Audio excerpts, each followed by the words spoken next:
장례식에서 가장 슬픈 것은 육체의 죽음이 아닌 모든 꿈들의 죽음입니다. 짓고 싶었던 집, 그리고 타고 싶었던 차와 가고 싶었던 세계여행 등이 있을 수 있습니다. 여러분이 세우고 싶었던 사업이 될 수도 있었을 거고요. 가장 슬픈 것은 죽은 육체가 아닌 모든 죽은 꿈들이에요.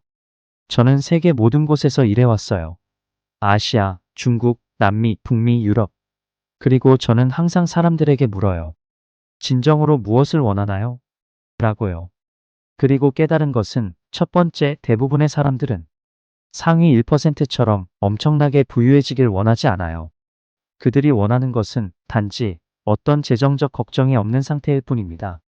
새 수트를 사고 싶으면 수트를 원하는 대로 사서 입길 원하는 겁니다. 그리고 여행을 가고 싶으면 아무 시간과 돈의 제약 없이 가길 원하죠. 그리고 원하는 멋진 새 차를 원하면 살 수 있는 삶을 원하는 거예요. 이처럼 그저 재정적 문제가 없기를 원하는 겁니다. 두 번째, 아침에 일어났을 때 하루를 보낼 것에 흥미를 가지길 원해요. 세 번째는 사람들과 어울리고 싶어 하는 겁니다. 쾌활하고 창조적이고 생산적인 사람들과 어울리고 싶어 하는 거죠. 이 세 가지가 사람들이 정말 원하는 겁니다. 우리가 성공하기를 원한다면 첫 번째로 해야 할 것은 우리가 왜 목표를 갖는지에 대한 이해입니다. 단순히 목표를 정하는 게 아닙니다. 대부분은 목표 설정을 제대로 못하죠. 사람들은 제한된 수준의 의식을 가지고 이렇게 생각합니다. 만약 내가 돈이 좀 더 있고 누군가가 나를 도와주고 이런 것들이 일어나면 그때 난 할 수 있어라고요. 우리가 이해해야 하는 것은 우리는 삶과 목표를 거래한다는 거예요. 말 그대로 삶을 거래하는 거죠. 여러분은 삶을 차와 바꿀 수 있나요? 아니면 집? 아마도 아닐 겁니다. 분명 무언가 아주 뜻깊은 것이어야 할 겁니다. 우리는 사고하는 법을 못 배웠어요. 어디서 수익을 내고 어디서 도움이 올지가 아닌 무엇을 정말 원하는지만 생각하세요. 에드 힐러링은 오클랜드의 양봉가였어요. 그는 에베레스트를 오르고 싶어 했죠.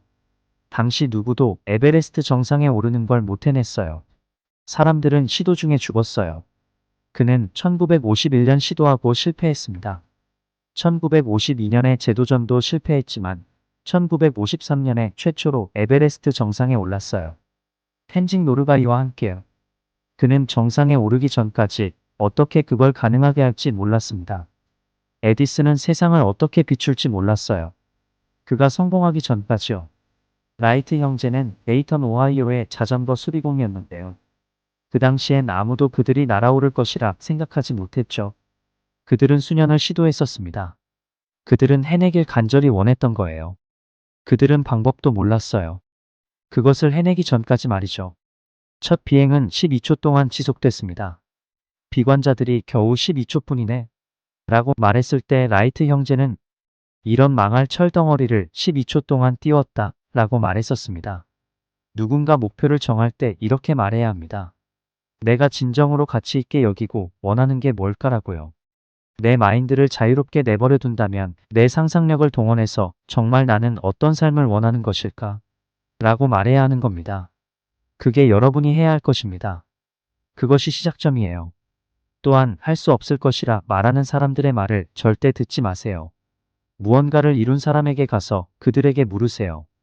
저는 뭘 해야 하나요? 라고 물어보는 겁니다. 그리고 그 사람이 하는 말을 그대로 행하세요. 모든 문제들은 무지에서 초래됩니다. 우리 삶에서 정말로 중요한 점은 무지를 극복하기, 인지능력 키우기입니다. 여러분에게 원하는 게 있나요? 그렇다면 펜을 집으세요. 지금 바로요. 여러분이 무엇을 정말 원하는지 적어보세요. 그게 어떻게 가능한지 상관없습니다. 단지 정말로 원하는 것을 적어보는 겁니다. 원한다는 건 결국엔 내가 그걸 이루었을 때 느끼는 감정이라는 것을 이해하는 것이 중요해요. 그 감정은 결국 기쁨과 평온함, 행복인 거죠. 우리는 원하는 것을 이루어가는 과정을 겪으며 성장을 하는데요. 성장하고 점점 발전하는 과정 속의 행복을 느끼기 위해 태어난 존재라는 것을 기억하세요. 모든 생명체가 그러하듯 우리 인간도 성장하고 풍요롭기 위해 태어난 존재입니다. 여러분이 원하는 것을 매일 적는다면 단언컨대 후회 안 할 겁니다. 여러분이 의식적으로 생각하고 원하는 목표를 적는다는 건 우리의 생각 에너지가 물질 에너지가 되어 외부로 표현되는 거죠. 믿기지 않겠지만 오늘날 물리학, 양자역학이 말해주듯 경이롭고 신비로운 현상과도 같은 겁니다. 마치 물체가 위에서 아래로 떨어지고 밤이 오면 달이 뜨고 아침이 오면 해가 뜨는 자연현상처럼 정확한 현상이며 법칙과도 같은 거예요. 이 기적 같은 경이로움을 잊지 마세요. 절대 외부의 부정적인 것들에 귀 기울이지 말길 바랄게요. 그저 내가 가고자 하는 목표에만 집중하고 긍정적인 마인드를 장착하세요. 이 세상은 음과 양이 존재하고 어둠과 빛이 있듯이 그 부정적인 외부 요소들마저 이 모든 것들이 자연스레 존재하는 것입니다. 양극성이 존재해야 비로소 진정한 행복과 아름다움을 깨달을 수 있는 거예요. 좋고 나쁜 거는 사실 존재하지 않습니다. 단지 이러저러한 현상만 존재하죠. 하지만 우리가 집중하는 것이 현실에 나타난다는 것만 기억하세요. 그러니 자연스레 흘려보낼 것은 흘려보내고 바라는 것만 의식을 집중하는 겁니다. 이제부터 여러분이 원하는 것에 의식을 집중하세요. 원하는 걸 이미 이룬 듯한 느낌을 갖도록 끊임없이 상상하세요. 다 가진 듯한 느낌을 상상한 채로 목표를 적으면 언젠가는 사람마다 알맞은 때에 원하는 소망을 이룰 수 있다는 것을 꼭 기억하시길 바랍니다. 원하는 목표를 적는 순간 우리는 이미 첫걸음을 내디뎠습니다. 결국 한 발 한 발 내디디면서 우리는 무한한 가능성의 길 위에 서게 됩니다. 행동하지 않고서는 아무것도 변하지 않습니다. 매일 아침 당신의 목표를 떠올리고 하루를 시작하세요. 그 작은 다짐이 당신을 변화시키고 결국은 인생을 변화시킬 것입니다. 두려움을 이겨내고 첫걸음을 내딛는 순간 이미 여러분은 승리자입니다. 결코 포기하지 말고 끊임없이 도전하세요. 여러분의 꿈은 이미 여러분 안에 있습니다. 그 꿈을 향해 나아간다면 어떤 장애물도 여러분을 막을 수 없어요. 그러니 자신을 믿고 나아가야 한다는 걸 꼭 기억하시길 바랄게요.